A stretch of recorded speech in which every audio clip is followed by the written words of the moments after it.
People like to imagine the Roman Empire as a machine that never stopped working, a perfectly engineered system of roads, armies, and gold flowing endlessly into marble cities. But what if that image is wrong? What if Rome's greatest strength was also its greatest mystery? Behind the legions and temples was an economy so complex, fragile, and misunderstood that even modern economists still argue about how it really worked and why it ultimately failed. Most history books tell us Rome fell because of barbarian invasions, corrupt emperors, or moral decay. Those explanations feel neat and satisfying. But they avoid an uncomfortable question. How did an empire that ruled millions of people, controlled trade across continents, and minted its own money for centuries, slowly lose control of its own economy without anyone fully realizing it was happening? To understand this mystery, we have to rewind to Rome's beginnings, when it was not an empire at all but a struggling city-state on the Italian peninsula. Early Rome had no grand economic vision. Its wealth came from land, conquest, and tribute. Money existed, but power still depended on who owned fields, cattle, and soldiers loyal enough to fight. As Rome expanded, conquest became the engine of growth. Victories brought slaves, silver, grain, and land, creating a feedback loop that looked unstoppable. More conquest meant more wealth, which funded larger armies, which enabled more conquest. For a long time, Rome didn't need a sophisticated economic system because war itself paid the bills. But this success planted the first seeds of trouble. The Roman economy became addicted to expansion. When new territories stopped arriving as quickly, the flow of easy wealth slowed. Rome suddenly had to manage what it had taken, rather than endlessly grabbing more. That shift demanded systems Rome was never designed to handle. One of Rome's earliest financial tools was the denarius, a silver coin that became the backbone of trade. At first it was stable and trusted. People accepted it not just because of law, but because its silver content was real. Trust, not force, made Roman money powerful. As trade expanded across the Mediterranean, the denarius linked farmers, merchants, soldiers, and tax collectors into a single economic web. Grain from Egypt fed Rome. Wine from Gaul moved east. Luxury goods flowed from Asia. For the first time, Rome functioned like a globalized economy. But here's the mystery. Rome never developed a modern banking system to match this scale. There were lenders and money changers, but no central institution managing risk or liquidity. The economy relied on personal trust, elite networks, and political favor. When things worked, it felt natural. When they didn't, everything froze. Taxes were another quiet problem. Rome preferred indirect taxes and tribute over systematic income taxation. Provinces were squeezed hard, often by private tax collectors motivated by profit, not stability. This created resentment, corruption, and economic distortion that rarely appeared in official records. As the Republic collapsed and emperors took control, economic power became centralized. Emperors controlled minting, taxation, and massive public spending. This gave Rome short-term stability, but tied the economy to the personality and decisions of a single ruler. A wise emperor could delay disaster. A reckless one could accelerate it overnight. Military spending became the largest expense. Soldiers expected regular pay, bonuses, and land after service. To keep loyalty, emperors needed money fast. When silver supplies ran low, the solution seemed harmless at first. Reduce the silver content of coins while keeping the same face value.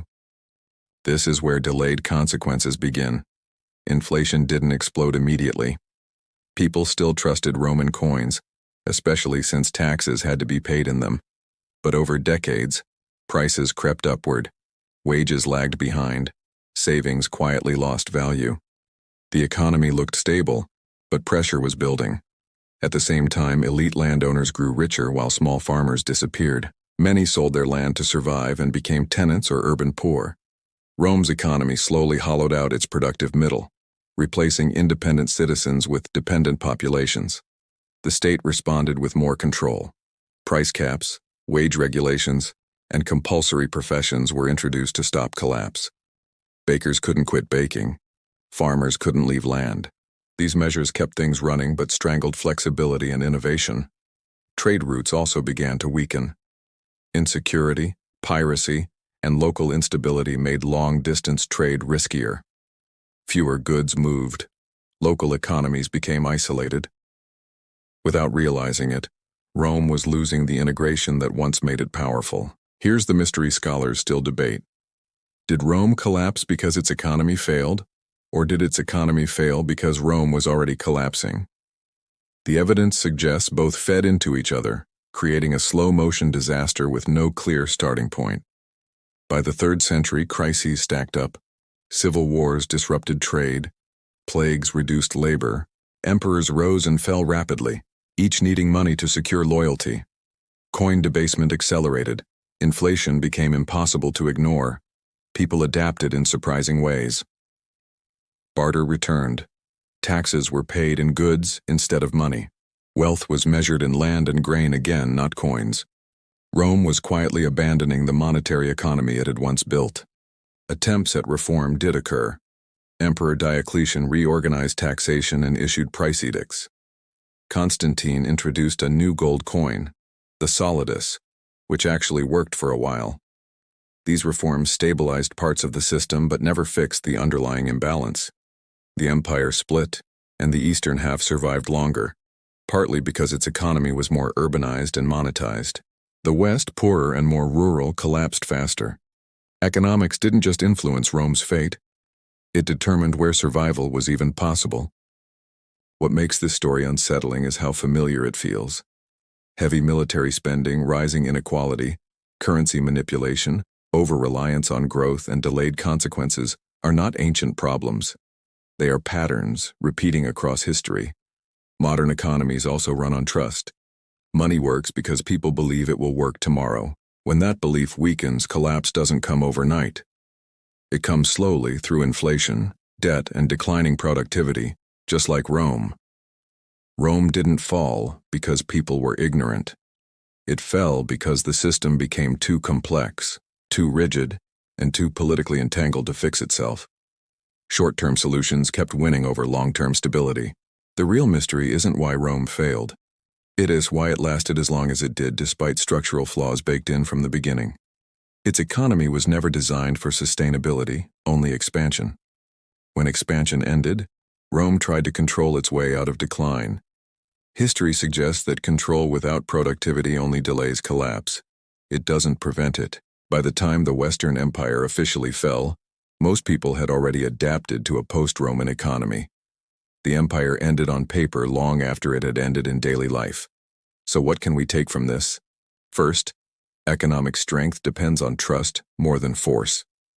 Second, systems built for growth struggle when growth stops. Third, delaying consequences often makes them worse. Rome's story isn't just ancient history. It's a warning written in silver and stone. The question isn't whether complex economies can fail. It's whether we notice the signs before adaptation turns into collapse. If this story made you rethink what you know about Rome or about modern economies, that's the point. History doesn't repeat itself exactly, but it rhymes in uncomfortable ways. If you want more deep dives into the hidden systems behind famous civilizations, make sure to like this video, subscribe, and share it with someone who thinks empires fall for simple reasons.